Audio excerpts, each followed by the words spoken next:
En el futuro distante, habrá una jovencita llamada iThing XS Plus Max, con una capacidad de procesamiento y velocidad de conexión por encima del promedio.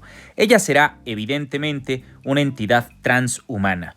Un conjunto de órganos biológicos atravesados y regulados por tecnológicos instrumentos, diseñados para explorar la experiencia desde múltiples perspectivas. Será capaz de volar, correr, nadar, conectar su conciencia y navegar en una red ilimitada de información. Será capaz de interactuar con otras entidades transhumanas con plataformas integradas a su conciencia y podrá responder mensajes y llamadas a voluntad sin la necesidad de traer consigo ningún instrumento. Para este entonces, los seres humanos como tal no existiremos más. Habrá transhumanos, robots y durmientes. No se sabrá quién gobierna sobre quién, si las redes neuronales e inteligencias artificiales sirven a los transhumanos o si éstas les permiten existir a estos seres híbridos como rarezas o mascotas, con la bizarra función de explorar nuevas formas de la experiencia. Los durmientes serán alguna clase de entidad posthumana que decidirá refugiarse en el sueño de programar y explorar realidades utópicas virtuales. Pasarán el resto de sus días programando sueños egoístas donde ellos serán los protagonistas de una vida ficcional en la que inventarán sus propias leyes y todas esas utopías podrán ser experimentadas por otros durmientes y otros transhumanos que se quieran conectar a ellas. Nuestra hermosa iThing XS Plus Max, luego de una inyección con un mix de dopamina, serotonina, oxitocina y endorfinas, se preguntará sintiéndose bien cómo diablos llegamos a este paraíso.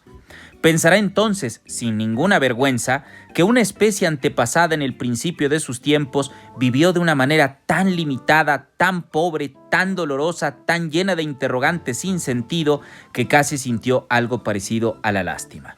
En el pasado, estos tristes seres tenían límites mentales ridículos. Pensaban, por ejemplo, que existía un Dios creador que había dado orden y propósito al mundo. Ridículo pensamiento. Creían que las cosas eran realmente cosas. Creían que los perros eran perros y las piedras piedras.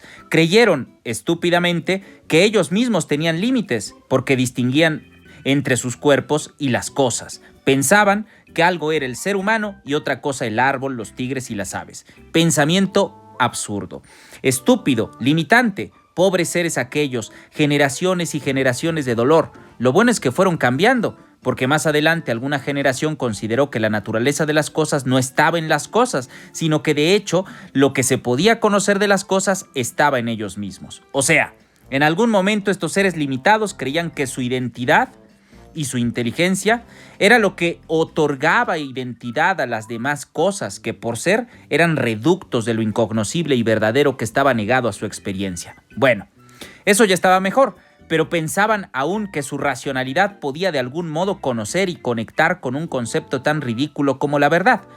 Fue el tiempo de los grandes relatos de la justicia, de los derechos, de la igualdad.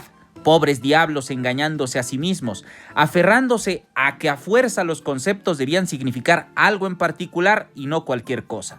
Lo bueno es que desde un subjetivismo radical, muchos años después, algunos valientes, acusados en sus tiempos de cosas espantosas, dejaron de tomarse en serio los conceptos y comenzaron a vivir sin estas cadenas. El ser humano no tenía ya ninguna identidad en la naturaleza de sus cuerpos. El arte comenzó a expresar no los conceptos ridículos de ese pasado primitivo, sino lo que muchos llamaban el absurdo. Eso sí, que fue una revolución. Cualquier chingadera podía ser arte. Una banana pegada con cinta en una pared, caray, eso sí que fue liberador. Es más, en estos tiempos había que liberarse de algo tan cuadrado como el concepto de libertad. Ridículo pensamiento, liberarse de esa idea absurda de la coherencia, del sentido, de la teleología, de los fines y propósitos del ser humano. La técnica y los sistemas informáticos comenzaron a tener preponderancia. Era el momento justo para transgredir esos supuestos límites. Lo bueno es que para ese entonces la tecnología ya había comenzado a diluir la ridícula esencia de aquella especie, multiplicando su experiencia a través de avatares en 1000 redes sociales. Lo bueno es que la gente comenzó a vivir de likes y de viralidad. Las personas dejaron los conceptos cuadrados y rígidos de su pasado para pensar desde memes sencillos, virales, emocionales y absurdos. Se abrieron hilos infinitos de chistes y videos haciendo babosadas. Ya nada significaba lo que significó. Los signos fueron libres de permutar sus significados y, por lo tanto, ya no hubo nada definido hasta el punto de que cualquier concepto se hizo indiferente, indistinto, se dejó de pensar. Fue la época del terrorismo contra el pensamiento. Aquel que pensaba se lo tachaba de cuadrado, totalitario y discriminante. Solo hubo simulacros, máscaras, fantasmas, farsas. Y la identidad ontológica de los humanos se diluyó tanto detrás de sus máscaras que dio la impresión de que detrás de ellas no había más nada.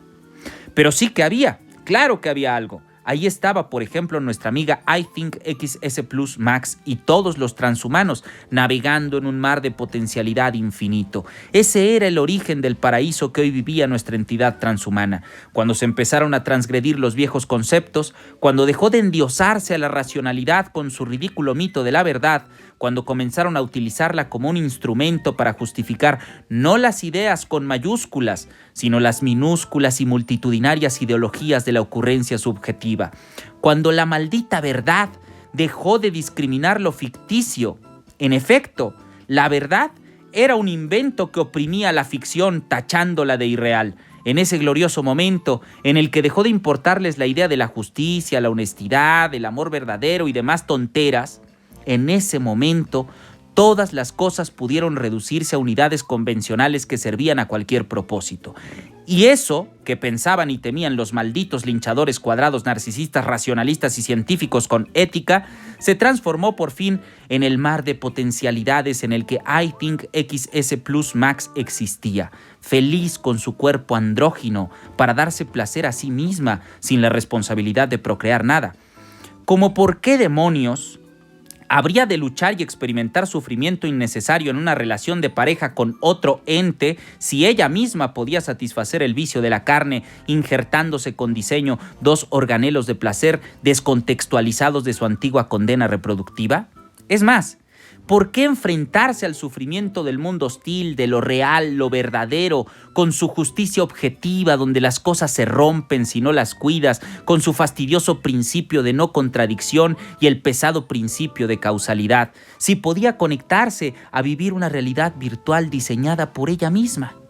En eso pensará nuestra entidad transhumana en ese futuro distante, y seguramente algo similar a la alegría humana habrá en su cuerpo híbrido, y seguramente las preguntas que siempre inquietarán a la naturaleza humana no vendrán a su mente vanguardista.